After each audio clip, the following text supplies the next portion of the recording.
This winter so far has been really warm and lacking in snow for a lot of us east of the Rocky Mountains. But something really interesting is about to happen in the atmosphere that will set the stage for a train of snowstorms to plow through the country. So let's really dive in and see if you are going to get snow this month. Okay, so we all need to get on the same page about what's been happening above our heads. We've been locked in this situation where there's a ridge in the jet stream that's set up over the majority of the country. This has allowed for warm air to spread all over the place. And this is one of the reasons why we've had so many problems with severe weather. But I really think things are going to start changing significantly starting right now. Today, California is going to stop getting battered by all these storms as a new ridge forms over the west coast. And all that Pacific energy is going to start hopping over the ridge and sliding down through the Rockies. And this is going to end up causing a big dip in the jet stream or a trough setting up east of the west coast ridge. And this trough is going to allow for more cold air from Canada to start breaking out into the US in a really significant way. Combine all that with an active southerly track for storms, it's going to help pull the cold air even farther east,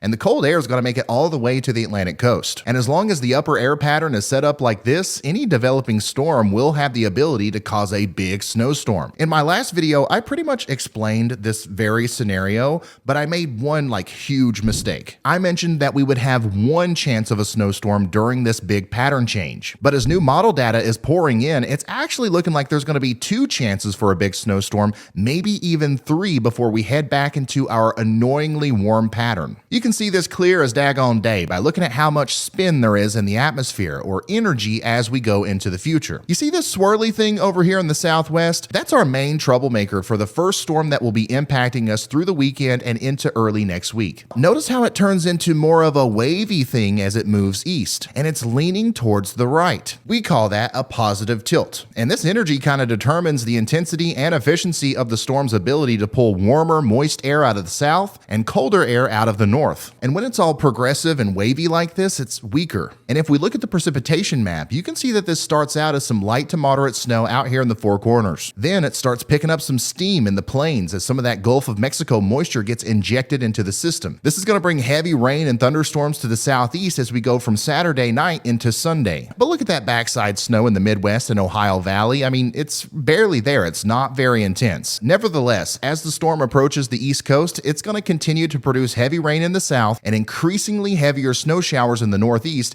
as we go from Sunday into Monday. Notice how this model, the European, shows the main low pressure center riding the coast. This pretty much means all rain for the big cities along I-95, but really heavy snow for the interior northeast. In this scenario, upstate New York, Vermont, New Hampshire, and a lot of Maine get slammed with over 8 to 10 inches of snow, while the coastal cities get absolutely nothing. This is because that positively tilted wave is not allowing for the storm to eat that tasty Gulf of Mexico food that it really wants to sling into the backside so that the snow starts building up. And yes, take it from an expert, storms do get hungry, just like you. But unlike you, storms don't have these awesome opportunities and options like today's sponsor, HelloFresh. Fresh ingredients and tasty recipes delivered straight to your door. HelloFresh is a healthy meal subscription service that sends you everything you need to make restaurant quality dishes right in your kitchen. No more going to the grocery store and guessing how much of this and that you need. It just shows up with detailed instructions on how to prepare it. You can also customize each order as much as you want by choosing specific calorie and carb smart recipes,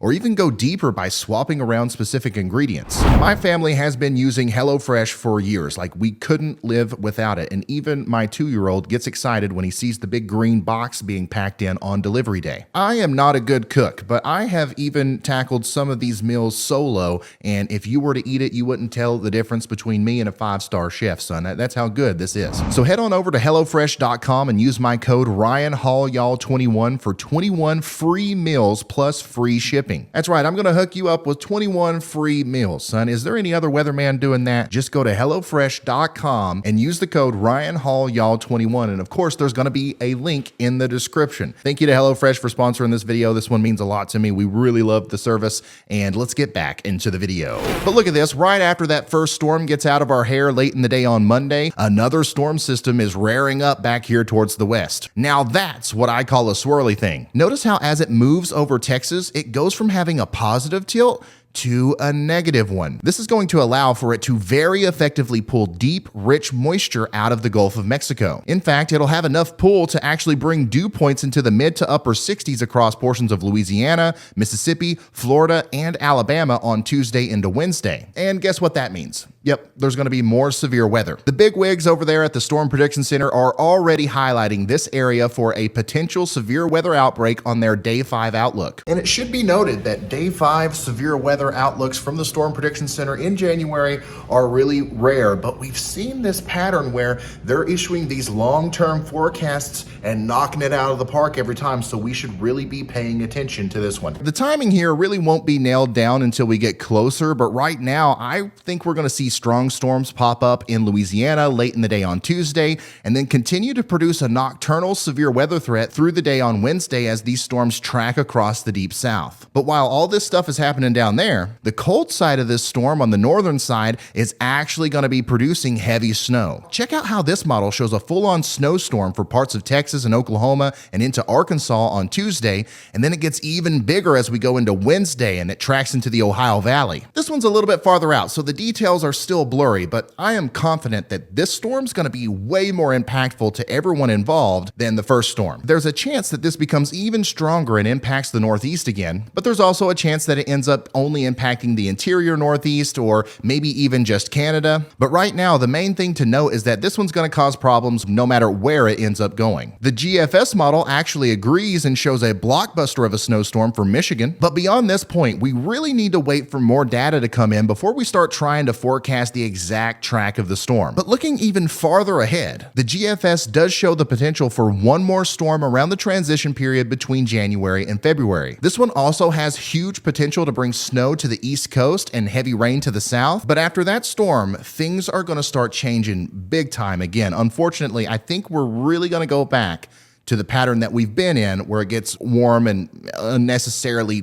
snowless once again. Pretty much all the data is showing signs of that southeast ridge returning, and once that gets reestablished, it's going to act as a block that stops any more significant storm systems from maturing into something more fierce. They're all going to track up here into northern Ontario around the top of the ridge, and that ridge is also going to develop some high pressure to keep the mild air in place for a while as we go through February. Of course, it is possible we see snow in March, but it's too far out to even talk about that right now. And when our main trough starts pushing out to sea, it will allow for a new trough to enter the Pacific Coast region as we get into early February. And this is definitely going to lead to more unsettled weather across the West Coast, but I really don't think it's going to be as bad as this most recent bout of flooding and storms. For now, we need to be focusing on what we know. And what we know is that things are about to get wild in the near future. 3 big potential snowstorms are on the way. And as new data comes out, we will be able to pinpoint who's getting snow and how much. That's your weather forecast. If you want to see the next one, make sure you subscribe to the channel, hit the like button, and thank you for watching, okay? Goodbye. Ooh.